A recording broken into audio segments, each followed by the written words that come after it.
உங்களுக்கு கணவன் மனைவி 2 பேர் அதிகமாக சண்டை போட்டுகிட்டே இருந்தாங்கன்னா, மனசில் சீக்கிரமாக பிரிஞ்சு போகும்னு நினச்சாங்கன்னா, அது பிரியாமல் இருக்கிறதுக்கு உங்களுக்கு ஒரு அருமையான ஒரு பரிகாரம், ஆதிகால பரிகாரம்.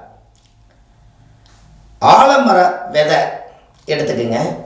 அப்படி இல்லைன்னா ஆலமர நாற்று ஒன்று வாங்கி, ஒரு கோவில் சிவனுடைய ஆலயம் அல்லது அம்பாளுடைய ஆலயம் இல்லை உங்கள் குலதெய்வ ஆலயத்தில் கொண்டு போய், என்னுடைய குடும்பம் ஆள் போல் தலைச்சு நல்ல வேரூன்றி படர்ந்து என் வாழ்க்கை நல்லா இருக்கும்னு சொல்லி ஒரு முறை ஆலமர வேரை கொண்டு போய் விதைச்சி அதுக்கு தண்ணி ஊற்றிட்டு வாங்க.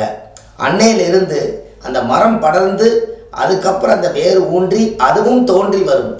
அப்பேற்பட்ட தோஷம் எது இருந்தால் நிவர்த்தியாகி குடும்பம் உங்களுடைய வாழ்க்கையில் ரொம்ப சிறப்பாக இருக்கும். கண்டிப்பாக இந்த ஒரு முறை செஞ்சுட்டு வாங்க. உங்களுடைய குடும்ப வாழ்க்கை பிரியாமல் நீங்கள் நல்லா இருப்பீங்க. நன்றி, வணக்கம்.